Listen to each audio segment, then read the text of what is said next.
Hi hello welcome to our channel. నేను మీ సిరి. ఈరోజు మనం చెప్పుకోబోయే కథ ప్రియ నేస్తం పార్ట్ 11. కథలకు వెళ్ళే ముందు లైక్ చేయడం మర్చిపోకండి. సాయంత్రం ప్రవి వెళ్దామా అని అడిగాడు ప్రణయ్. అలాగే అన్నట్టు తల ఊపింది ప్రవర్తిక. ప్రవి అర్జున్కి చెప్పేసి వస్తావా అని అడిగాడు ప్రణయ్. "ఉహుం" అంది కంగారుగా తల ఊపుతూ. సరే నేను మాట్లాడి వస్తాను అని అర్జున్ దగ్గరికి వెళ్ళాడు ప్రణయ్. అన్నయ్య, నువ్వు ఆయన గారి ఫ్రెండ్ అవ్వడం నా అదృష్టం. చిచి, కాదు కాదు, అలాంటి ఫ్రెండ్ ఉండకూడదు నీకు అని అర్జున్ని కోపంగా తలుచుకుంటూ అనుకుంది ప్రవర్తిక. అర్జున్, ప్రణయ్ పిలుపుతో అక్కడే ఆగిపోయావేంట్రా, లోపలికి రా అని పిలిచాడు అర్జున్. ప్రవీణి తీసుకువెళ్తున్నాను అని అన్నాడు అర్జున్. తీసుకువెళ్ళమనే కదా నేను చెప్పేది, నిర్లక్ష్యంగా సమాధానం ఇచ్చాడు అర్జున్. రే, నా చెల్లి అంటే నీకు ఇష్టం లేదా అర్జున్ని అడిగాడు ప్రణయ్. మతుండే మాట్లాడుతున్నావా చిరాగ్గా చూశాడు అర్జున్. ప్రవి చాలా మంచిదిరా, అమాయకురాలు కూడా. పెళ్లి చేసుకున్నావు, మీ ఇద్దరు లైఫ్ లాంగ్ కలిసి ఉంటే హ్యాపీగా ఉంటుంది అని ప్రణయ్ చెప్తుంటే, ఎవరికి, నీకా అని ముఖం చిట్లించాడు అర్జున్. నాకు కాదురా, మీకు. నాకు ఇంకేమీ హ్యాపీనెస్ అక్కర్లేదు, ఇక నువ్వు వెళ్ళొచ్చు. తర్వాత కావాలంటే ఒంటరిగా రావచ్చు అని అన్నాడు అర్జున్. నువ్వు దురదృష్టవంతుడివిరా, నా చెల్లి లాంటి భార్య ఎవరికీ దొరకదు అన్నాడు ప్రణయ్ జాలిగా అర్జున్ని చూస్తూ. ఇక నీ చెల్లి భజన అయిపోతే తమరు దయచేయండి అర్జున్ కాస్త వెటకారంగానే అన్నాడు. చూస్తూ ఉండు, నువ్వే నా చెల్లిని ఇంటికి తీసుకురమ్మని చెప్తావు అని అన్నాడు ప్రణయ్. అంత సీన్ లేదు అక్కడ, ఎప్పుడు ఏడ్చేవాళ్ళంటే నాకు చిరాకు అన్నాడు అర్జున్. నీ బ్యాడ్ లక్, నేనేం చేయలేను. అదే కనుక నువ్వు ప్రవీణ్ ఇష్టపడితే తన్ని బ్రతిమాలి ఒప్పించి నీతో ఉంచేవాణ్ణి. తన ప్రేమను వదులుకుంటాను అంటున్నా. నీ అంత దురదృష్టవంతుడు లేడు అని భుజాలు కదిలించాడు ప్రణయ్. చేసే నీతిబోధ చాలే, పోరా నిర్లక్ష్యంగా చెప్పాడు అర్జున్. ఏం చేస్తాం, వెళ్దాం. నువ్వు అలాగే రాయి మనిషిలా ఉండిపో. రక్ష కోరుకునేది అది కాదు అని అన్నాడు ప్రణయ్. రక్ష టాపిక్ తీసుకురాకు, వెళ్ళు సీరియస్గా చెప్పాడు అర్జున్. బామ్మర్దెని కూడా ఆడుకుంటున్నావా నాతో? చిచి, పోరా ఈడియట్రా నువ్వు. ఏదో నా ఫ్రెండ్ బాధపడుతున్నాడని నేను ఉంటే వెళ్ళిపోమంటున్నావు, అనుభవిస్తావురా రే అన్నాడు ప్రణయ్. చేసింది చాలే కానీ నాకు ఆఫీస్ వర్క్ ఉంది, నేను వెళ్తున్నా అని అక్కడి నుంచి అర్జున్ వెళ్ళిపోయాడు. వీడు మారడు. అక్కడ ప్రవి వీడిని చూస్తేనే భయపడుతుంది, వీడంటేనే భయపడుతుంది, కోప్పడుతుంది. ప్రవికి వీడి మీద ప్రేమ ఉంటే బాగుండు, తనే వీడిని మార్చేది. ఇద్దరు చెరవదారిగా ఉన్నారే, ఏం చేయాలో అర్థం కావట్లేదు. ముందు పెద్దనాన్ని ఇంట్లో వాళ్ళకి ప్రవి మీద కోపం, ప్రవి కోసం బాధ లేకుండా చేయాలి అని అనుకున్నాడు ప్రణయ్. సీతమ్మకి లోహితకి చెప్పి బయటకొచ్చారు. అర్జున్ కోసం అనుకోకుండా చూసింది ప్రవర్తిక. అర్జున్ కనిపించలేదు. అంతలోనే తన ఆలోచన తప్పు అని తనతో పాటే బయలుదేరిందిక. రాత్రి ఎప్పటికో ఇంటికి వచ్చాడు అర్జున్. ఇల్లంతా చీకటిగా ఉంది. హాల్లో లైట్ వేసి బెడ్రూమ్లోకి వెళ్ళాడతను. ఈ అమ్మాయి ఎటు వెళ్ళింది అనుకున్నాడు. అంతలోనే తన ఆలోచన తనకే నచ్చలేదు. అలాగే ఫ్రెష్ అవడానికి వెళ్ళిపోయాడు అర్జున్. ఆకలి అనిపించింది. డైనింగ్ టేబుల్ దగ్గరికి వెళ్ళాడు. సీతమ్మ వంట చేసి పెట్టి ఉంచినట్టుంది. తిన్నాడు. బెడ్ మీద పడుకున్నాడు. నిద్ర పట్టలేదు అతనికి. వారిద్దరూ ఒకే గదిలో పడుకున్నప్పుడు ప్రవర్తిక నిద్రపోకుండా ఉండడం గుర్తుకొచ్చింది. నవ్వుకున్నాడు. వెంటనే తేరుకొని ముఖాన్ని గంభీరంగా పెట్టుకున్నాడు అతను. మొబైల్ ఓపెన్ చేసి రక్షణ చూసుకున్నాడు కొంత సమయం పాటు. నిద్ర పట్టలేదు అతనికి. రక్ష జ్ఞాపకాల్లోకి వెళ్ళిపోయాడు అర్జున్. అన్నయ్య, నీకు ఆయన గారి గురించి అన్నీ తెలుసా అని అడిగింది ప్రవర్తిక. ఆయన గారంటే ఎవర్రా పరవి తిరిగి ప్రశ్నించాడు ప్రణయ్. అన్నయ్య కావాలని అడుగుతున్నాడా అని అనుమానంగా చూస్తూ, మీ ఫ్రెండ్ గురించి అని అంది. ఓహో, మీ ఆయన గురించా అని అడిగాడు ప్రణయ్ తిరిగి. అన్నయ్య అని అరిచింది ప్రవర్తిక. బస్సులో ఉన్న వాళ్ళంతా వాళ్ళని చూశారు. వెంటనే సైలెంట్ అయిపోయింది ఆమె. మీ ఫ్రెండ్ గురించి అని అంది మళ్ళీ.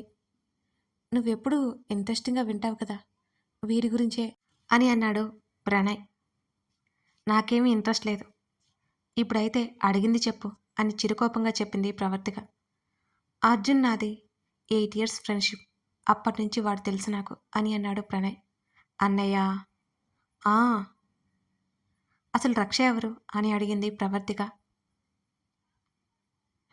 అర్జున్‌కి ప్రాణం. వాడికంటే రక్ష అంటేనే వాడికిష్టం అని చెప్పాడు ప్రణయ్. ఎందుకో కాస్త ఇబ్బంది కలిగింది ప్రవర్తికకి ప్రణయ్ అలా చెప్తుంటే. "ఇప్పుడెక్కడుందన్నయ్య ఆ అమ్మాయి?" అని అడిగింది అయోమయంగా. మౌనంగా ఉండిపోయాడు ప్రణయ్. "అన్నయ్య నిన్నే" ప్రణయ్‌ని కదిపింది ప్రవర్తిక. "లేదురా తను" అన్నాడు. "అంటే ఎక్కడికి వెళ్ళింది?" "ప్రాణాలతో లేదు" అని చెప్పాడు ప్రణయ్. "అన్నయ్య" అంతే అనగలిగింది ప్రవర్తిక. "అవునురా ప్రాణాలతో లేదు తను." లేదా?" ప్రవర్తిక గొంతు వణికింది. "రక్ష చాలా మంచమ్మాయిరా. ఎన్నో కష్టాలు ఎదుర్కొంది. తర్వాత అర్జున్‌ని చేరుకుంది. చాలా ప్రేమించింది అర్జున్‌ని. వాడు రక్ష అంటే ప్రాణం పెట్టుకున్నాడు. కలిసి బ్రతికే యోగం లేదు వాళ్ళకి. వాడిని వదిలి వెళ్ళిపోయిందిరా రక్ష" అన్నాడు భారంగా. "ఆయన అమ్మా నాన్న ఎక్కడున్నారు?" అని అడిగింది. "అర్జున్ అమ్మా నాన్న అర్జున్ 5 ఏళ్ల వయసులోనే చనిపోయారు. అప్పట్నుంచి కృష్ణమూర్తి అంకుల్ సొంత కొడుకులా పెంచుకున్నాడు అర్జున్‌ని" అని చెప్పాడు ప్రణయ్. "ఆయన గారి మావయ్య కదా?" "కాదురా. అర్జున్ నాన్నగారికి ఫ్రెండ్ కృష్ణమూర్తి అంకుల్. ఫ్రెండ్ కొడుకు అని కాకుండా సొంత కొడుకులా పెంచుకున్నారు ఆయన. వాళ్ళిద్దరూ అంటే అర్జున్‌కి కూడా ఎక్కడలేని అభిమానం. వాడికంటూ ఉంది వాళ్ళిద్దరూ మాత్రమే. రక్ష చనిపోవడం, ఆంటీ అలా అయిపోయారు" అని వివరించాడు. "ఆ అమ్మాయి చనిపోయేసరికి ఎందుకలా అయ్యారు?" బాధపడి. "ఆ అమ్మాయి గురించి చెప్పవా అన్నయ్య?" అని అడిగింది ప్రవర్తిక ఆతృతగా. "రక్ష నీలా అన్నయ్య అని ప్రేమగా పిలిచేదిరా నన్ను." ప్రణయ్ కంట్లో కూడా నీళ్లు తిరిగాయి. ప్రణయ్ చేతిని పట్టుకుంది ప్రవర్తిక. చిన్నగా నవ్వి, "చెప్తాను విను. ఇప్పుడు చూస్తున్నా మీ ఆయన అని ప్రణయ్ చెప్తుంటే కోపంగా చూసింది ప్రవర్తిక. "అదేరా ఇప్పుడు చూస్తున్నావు కదా అర్జున్ని. అసలు ఎలా ఉండేవాడు కాదురా వాడు. చాలా జోవియల్‌గా ఉండేవాడు. మేము ఎంబీఏ చేశాం. బీటెక్ నుంచి అర్జున్ నేను ఫ్రెండ్స్. ఆ టైంలో కృష్ణమూర్తి అంకుల్, వసుంధర ఆంటీ ఢిల్లీలో ఉండాల్సి వచ్చింది. అర్జున్ కూడా అక్కడికి రమ్మని చెప్పారు వాళ్ళు. వాడు ఇక్కడే ఉంటానని వాళ్ళతో అన్నాడు. మేమిద్దరం వాళ్ళ ఇంట్లోనే ఉన్నాం. ఎంబీఏ ఫైనల్ ఎగ్జామ్స్ అయిపోయింది. నాకు మంచి ప్యాకేజీ జాబ్ వచ్చింది. అర్జున్ వాళ్ళ నాన్న ఉన్నప్పటి నుంచి వాళ్ళకి కంపెనీస్ ఉన్నాయి. అన్నీ తానే చూసుకోసాగాడు. అలా 2 ఏళ్ళు గడిచాయి. ఓ రోజు ఉదయాన్నే ఆఫీస్‌కి బయలుదేరాం ఇద్దరం. ఆ రోజు నా బైక్ పంచర్ అయితే నన్ను డ్రాప్ చేస్తా అన్నాడు వాడు. ఇద్దరం వాడి కారులోనే బయలుదేరాం. ప్రణయ్ చెప్పేది వినడానికి సిద్ధమైంది ప్రవర్తిక. నిజానికి రక్ష గురించి తెలుసుకోవాలని ఆమె ఆతృత. "ఇప్పుడే ట్రాఫిక్ జామ్ అవ్వాలా? మా మేనేజర్ గాడు పరమ మూర్ఖుడు. లేట్ అయితే చంపుకు తింటాడు" అని ప్రణయ్ విసుగ్గా చెప్పాడు. "అందుకే చెప్పాను అక్కడ రిజైన్ చేసి రమ్మని" అని అన్నాడు అర్జున్. "ఎక్కడైనా చేరతాను కానీ నీ దగ్గర మాత్రం రానురా బాబు" అని అన్నాడు ప్రణయ్.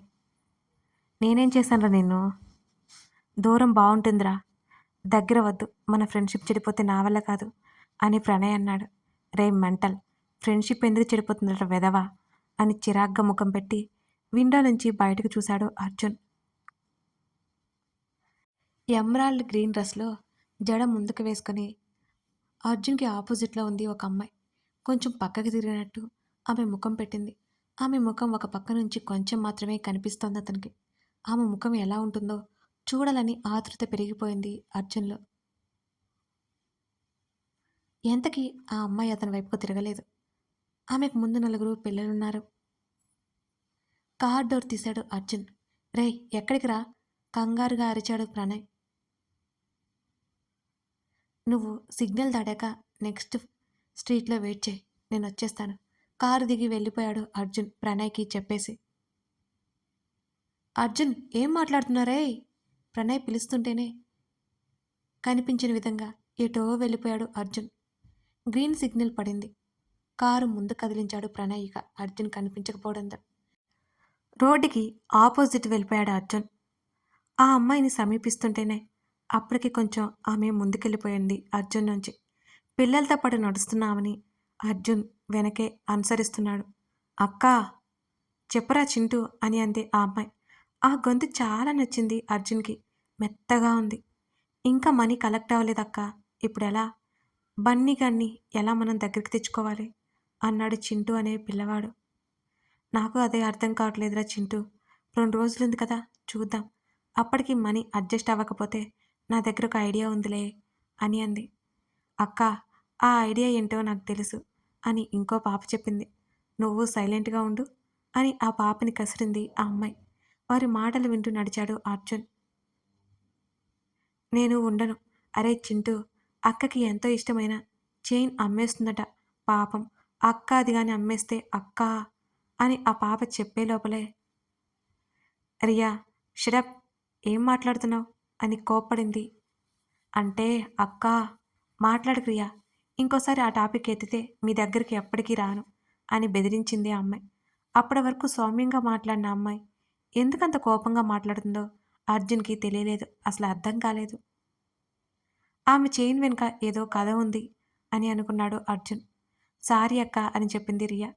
నలుగురు పిల్లలు మౌనంగా ఉన్నారు. ఆమెతో పాటు నడుస్తున్నారు.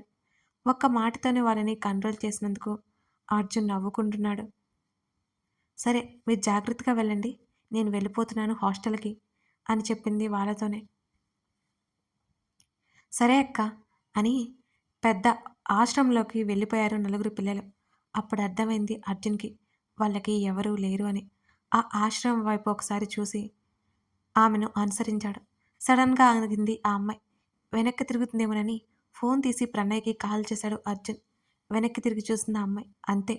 ఆమెని అలాగే చూస్తుండిపోయాడు అర్జున్, రెప్పైనా కొట్టకుండా. కంగారుగా చూసే చూపులు, అమాయకంగా తీరైన ముఖవర్చస్సు, చూడగానే చల్లగాలి తాకిన ఫీలింగ్ అతనిలో. అర్జున్ ఒకసారి చూసింది ఆ అమ్మాయి. ఇద్దరి కళ్ళు క్షణకాలం పాటు కలుసుకున్నాయి. ఫోన్లో ప్రణయ్ అరిచేది కూడా వినిపించడం లేదు అర్జున్కి. వెంటనే చూపు తిప్పుకొని కంగారుగా నడక వేగం పెంచింది ఆమె. ఆమె కంగారు పడుతుందని అర్థమై అక్కడే ఆగిపోయాడు అర్జున్. మరోసారి ఆగిపోయిన అతన్ని చూసి ఊపిరి పీల్చుకుని మెల్లిగా నడుచుకుంటూ వెళ్ళిపోయింది ఆమె.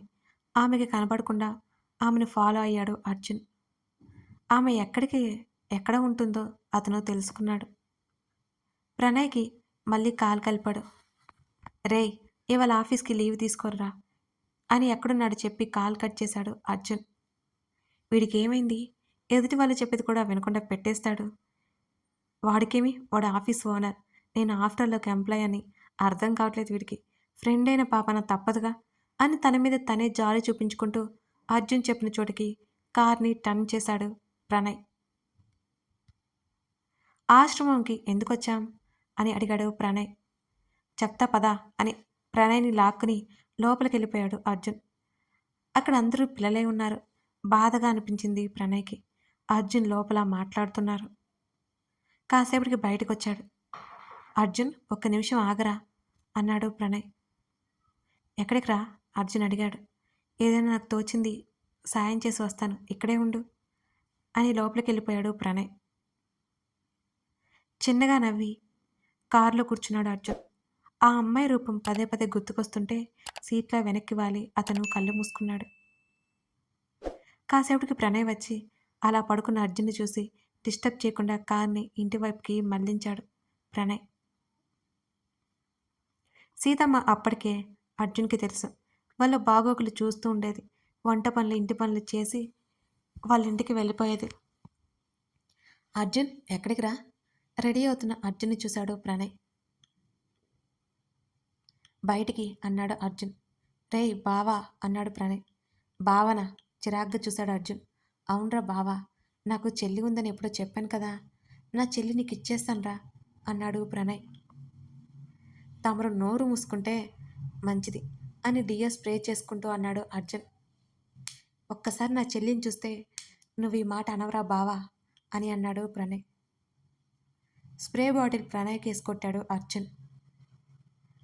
ప్రణయ్ చేతికి తగిలింది ఆ బాటిల్. అబ్బా అని అరిచాడు. ఇంకో మాట మాట్లాడితే మూతి తగులుతుంది, జాగ్రత్త. ఆల్రెడీ నీ చెల్లి ఫిక్స్ అయిందిరా అని చెప్పాడు అని హెయిర్ సెట్ చేసుకుంటూ చెప్పాడు అర్జున్. చెల్లా, ఎవరా అమ్మాయి అని ఆశ్చర్యంగా అడిగాడు ప్రణయ్. మొదటిసారి ఒక అమ్మాయి గురించి తన స్నేహితుడు మాట్లాడుతుంటే ఇప్పుడే వింటున్నాడు ప్రణయ్. అవును, వెళ్ళొస్తా బయటికి వచ్చాడు అర్జున్. రేయ్ ఆగరా, వెనకే వచ్చాడు ప్రణయ్ కూడా. నువ్వెక్కడికి, నోరు మూసుకుని లోపలికెళ్ళు అని తన జీప్ స్టార్ట్ చేశాడు అర్జున్. రే ప్లీజ్ రా ప్లీజ్, నేను వస్తాన్రా అని అర్జున్ని బ్రతిమలాడు ప్రణయ్. అక్కడ ఏదైనా తేడా జరిగితే ప్రణయ్ని యూజ్ చేసుకోవచ్చని. సరే ఎక్కు అని చెప్పాడు అర్జున్. సంతోషపడిపోయి ఎక్కాడు ప్రణయ్. చెప్పింది గుర్తుందిగా, జాగ్రత్తగా హ్యాండిల్ చేయి. ప్రణయ్ని హెచ్చరించాడు అర్జున్. రేయ్ దుర్మార్గుడా, నువ్వు తీసుకెళ్తానన్నప్పుడే నాకు డౌట్ వచ్చిందిరా. ఏదో నా చెల్లిని నేను చూస్తానన్న ఎక్సైట్మెంట్లో పట్టించుకోలేదు కానీ నీ గురించి ముందే తెలిసి పొరపాటు పడ్డాను అని పళ్ళు నూరుకుంటూ అన్నాడు ప్రణయ్. నూరి నూరి పిండైపోతాయి అని అర్జున్ అంటుంటే, ఏంటి పళ్ళు, ఇక నూరింది చాలే గాని లోపలికి వెళ్ళు అని స్టైల్గా జీప్కి ఆనుకుని కీస్ తిప్పుతూ అన్నాడు అర్జున్. దుర్మార్గుడా అని తిట్టుకుంటూ లేడీస్ హాస్టల్ లోపలికి నడిచాడు ప్రణయ్. ఎవరు కావాలి మీకు అని వార్డెన్ ఉరిమి చూస్తూ అడిగింది. రక్ష అనే అమ్మాయి కోసం వచ్చాను. కాస్త భయపడ్డాడు ప్రణయ్. రక్ష, ఆ అమ్మాయితో మీకేంటి పని? స్వతహాగా సైలెంట్గా ఉండే రక్ష గురించి ఎవరో వచ్చారంటే నమ్మడానికి కష్టంగా ఉంది వార్డెన్కి. అదికాక రక్ష గురించి ఇంకో విషయం కూడా ఆమెకు తెలుసు. రక్ష నా చెల్లెలు అని అబద్ధం చెప్పాడు ప్రణయ్. అనుమానంగా చూస్తుంది ప్రణయ్. మీరు నమ్మట్లేదా ఉండండి, నా కారులో ఆధార్ కార్డు ఉంది తీసుకొస్తాను అని అన్నాడు ప్రణయ్. ఆధార్ కార్డు పేరు చెప్పగానే సైలెంట్గా ఉంది వార్డెన్. అక్కర్లేదు. ఓయ్ గీత, రక్షణ పిలువు అని చెప్పింది ఆ వార్డెన్. అలాగే మేడం.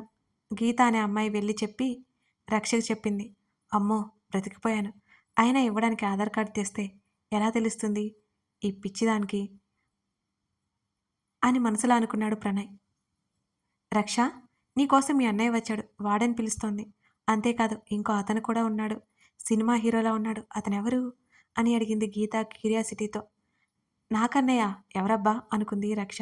సుమ, నేను వెళ్ళొస్తానే తన ఫ్రెండ్ సుమకు చెప్పి బయటకొచ్చింది రక్ష. నాకు తెలియని మీ అన్నయ్య ఎవరే? సుమ పిలుస్తున్నా వినిపించుకోలేదు రక్ష. అప్పటికే బయటికి వెళ్ళిపోయింది. మేడం పిలిచారట స్వీట్ వాయిస్ వినిపిస్తుంటే తల తిప్పి చూశాడు ప్రణయ్. లక్షణంగా ఉంది అనుకోకుండా ఉండలేకపోయాడు రక్షని చూసి ప్రణయ్. మీ అన్నయ్య వచ్చాడు అని చెప్పి ఎవరో పిలుస్తుండటంతో వెళ్ళిపోయింది ఆ వార్డెన్. మీరు అని ప్రణయ్ వైపు అయోమయంగా చూసింది రక్ష. సిస్టర్, అలా బయట దాకా వస్తారా రిక్వెస్ట్ చేశాడు ప్రణయ్. బయట ఎవరో ఒక అతను ఉన్నాడు అని గీత చెప్పిన మాటలు గుర్తుకొచ్చాయి రక్షకి. మీరు ఎవరో నాకు తెలియదండి. మీరు ఎవరి కోసం వచ్చారో పొరపాటున నేను అనుకుని ఉంటారు. ఒకసారి చెక్ చేసుకోండి అని సౌమ్యంగా చెప్పింది రక్ష. మీ పేరు రక్షనే కదా అని అడిగాడు అనుమానంగా ప్రణయ్. అవునండి అని చెప్పింది రక్ష అతన్నే వింతగా చూస్తూ. అయితే నేను వచ్చింది మీకోసమే, రండి సిస్టర్ అన్నాడు ప్రణయ్. రక్ష అలాగే చూడడంతో, అయ్యో సిస్టర్ భయపడకండి, కావాలంటే మీకంత అనుమానంగా ఉంటే నా ఫోటో తీసుకుని ఎవరికైనా తెలిసిన వాళ్ళకి పంపించండి అని అన్నాడు రక్ష చేతిలో ఉన్న ఫోన్ వైపు చూపిస్తూ ప్రణయ్. అయ్యో అలాంటిదేం లేదండి. ప్రణయ్ మాటలకు చిన్నగా నవ్వి అతనితో పాటు బయటికి నడిచింది రక్ష. దూరంగా నడిచి వస్తున్న రక్షని స్లో మోషన్లో చూస్తూ సరిగ్గా నిలబడ్డాడు అర్జున్.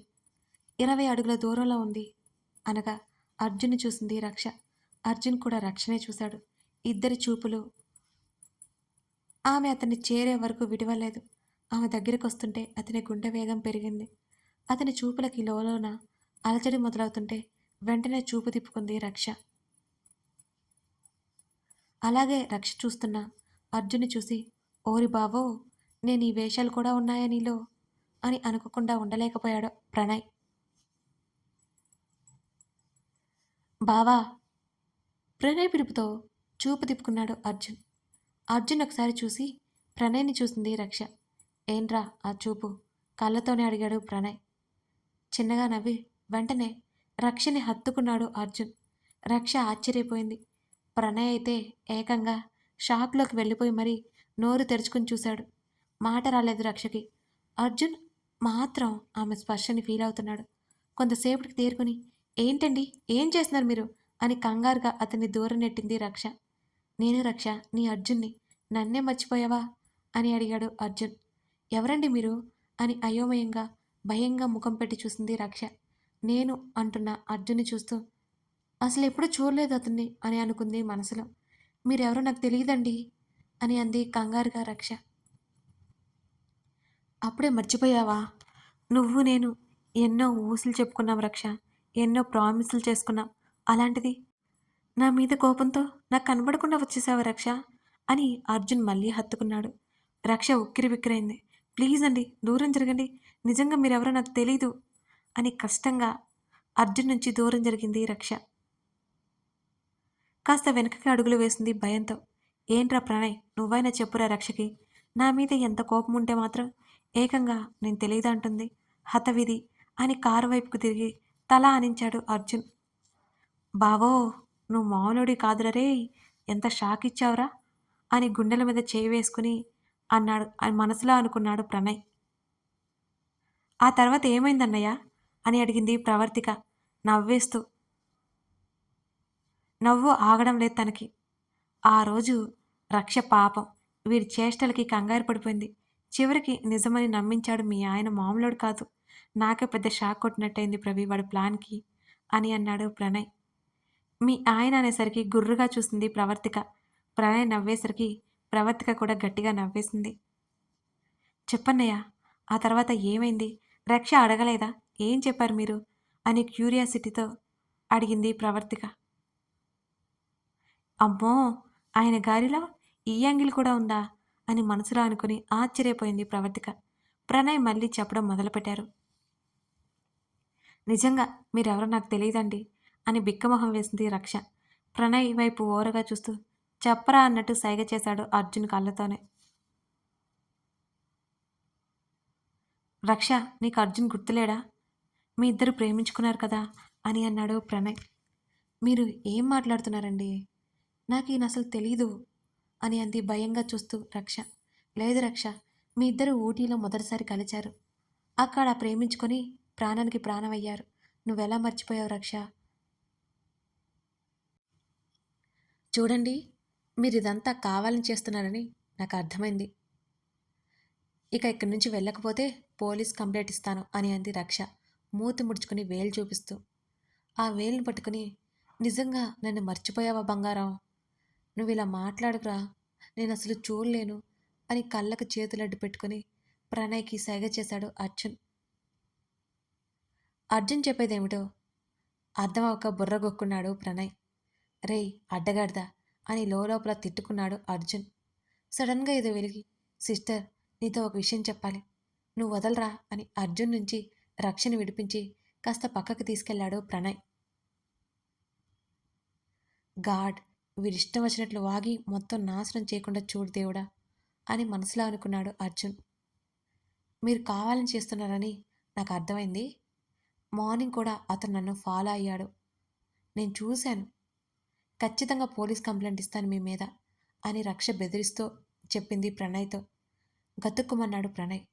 మనసులోనే అర్జున్ని 4 తిట్టుకున్నాడు కూడా. అది కాదు సిస్టర్, మీరే మా వాడి ప్రాణాన్ని కాపాడాలి బాధగా ముఖం పెట్టి చెప్పాడు ప్రణయ్. ఏం మాట్లాడుతున్నారండి మీరు? అమాయకంగా అడిగింది రక్ష. మా వాడు ఒక అమ్మాయిని ప్రేమించాడు. ఆ అమ్మాయి వీడిని మోసం చేసి వెళ్ళిపోయింది. అప్పటినుంచి పిచ్చోడైపోయాడు. ఇవాళ మిమ్మల్ని చూశాకే వాడు మామూలుగా తయారయ్యాడు. అందుకే సిస్టర్, మీరే ఆ అమ్మాయి అనుకుని పొరపాటు పడుతున్నాడు. మీరు కనుక ఇప్పుడు వాడిని సముదాయించకపోతే మళ్ళీ పిచ్చోడైపోతాడు సిస్టర్. లేని ఏడుపు నటించాడు ప్రణయ్. మీ ఫ్రెండ్ని చూస్తుంటే అలా అనిపించట్లేదండి. ఆరోగ్యంగా బాగానే ఉన్నారు కదా అని అర్జున్ని చూసింది రక్ష. రక్ష ఎందుకు తన్ను చూస్తుందో అర్థం కాక చిరునవ్వు నవ్వాడు అర్జున్. వెంటనే ఆమె చూపు తిప్పుకుంది. వాడు భర్త అందంగా ఉంటాడండి. ఎంత పిచ్చోడైపోయినా వాడి అందం అలాగే ఉంది. అర్జున్ గురించి ఎత్తేశాడు ప్రణయ్. అలాగే చూసింది రక్ష. కాస్త యాక్టింగ్ తగ్గించి, సిస్టర్, ఇప్పుడు మీరే మా వాడిని కాపాడాలి సిస్టర్ అని రక్ష చేతులు పట్టుకుని ఏడుస్తున్నట్టు నటించాడు ప్రణయ్. ఎమోషన్స్కి బెండ్ అయిపోయింది రక్ష దెబ్బకి. అది యాక్టింగ్ అని పాపం ఆమెకేం తెలుసు. రక్ష ఏదో చెప్పబోయేలోపు, సిస్టర్ ప్లీజ్ సిస్టర్, చూడండి సిస్టర్, వాడు పిచ్చోడ్లాగా నవ్వుతున్నాడు సిస్టర్ అని అన్నాడు. రక్ష చూసి మురిసిపోతున్న అర్జున్ని చూపిస్తూ. మరి నా పేరు రక్ష, ఆ అమ్మాయి పేరు కూడా రక్షయేనా అని అడిగింది అమాయకంగా. అవును సిస్టర్, అందుకే వాడు మీకోసం వచ్చాడు అని అన్నాడు ప్రణయ్. మరి ఇప్పుడు నేనేమి చేయాలి అని అడిగింది వాళ్ళ మాటలు నమ్మేస్తూ రక్ష. కొన్ని రోజులు మీరు మా వాడి లవర్‌లాగా యాక్టింగ్ చేయాలండి" అని అన్నాడు ప్రణయ్. సీరియస్‌గా చూసింది అతని వైపు. "అయ్యో సిస్టర్! తప్పుగా అర్థం చేసుకోకండి. మా వాడి ప్రాణాలు ఇప్పుడు మీ చేతుల్లోనే ఉన్నాయి సిస్టర్" అని యాక్టింగ్ స్కిల్స్ అన్నీ బయటకు తీశాడు ప్రణయ్. "నాకు చాలా రెస్పాన్సిబిలిటీస్ ఉన్నాయండి. నేను ఎప్పుడు పడితే అప్పుడు రాలేను. అర్థం చేసుకోండి" అని అంది రక్ష. "అయ్యో! ఎప్పుడు పడితే అప్పుడు అవసరం లేదు సిస్టర్. మీకు సాయంత్రం కుదురుతుంది కదా! సాయంత్రం కలవండి చాలు. వాడు ప్రాణాలతో ఉండాలంటే ఇది ఒక్కడే మార్గం సిస్టర్" అని అన్నాడు ప్రణయ్ నమ్మకంగా. ఆలోచనలో పడింది రక్ష. కారు దగ్గర ఉన్న అర్జున్‌ని చూసింది ఆమె. రక్షనే చూస్తూ ఉన్నాడు అర్జున్. కథ కొనసాగుతోంది. ఇలా అర్జున్, ప్రణయ్ కలిసి రక్ష కోసం నాటకం అయితే వేస్తున్నారు. మరి రక్ష నమ్మేస్తూ అర్జున్ గురించి ఎప్పుడు అర్థం చేసుకుంటుంది? తెలుసుకోవాలంటే 'ప్రియ నేస్తం' చూడాల్సిందే. ఈ మధ్య 'ప్రియ నేస్తం' బిగ్ బిగ్ ఎపిసోడ్స్ కదా! మీరు కామెంట్స్, లైక్స్ మిస్ చేయకండోయ్! నా కష్టానికి మీ బహుమతి అదే. Thank you for watching this video.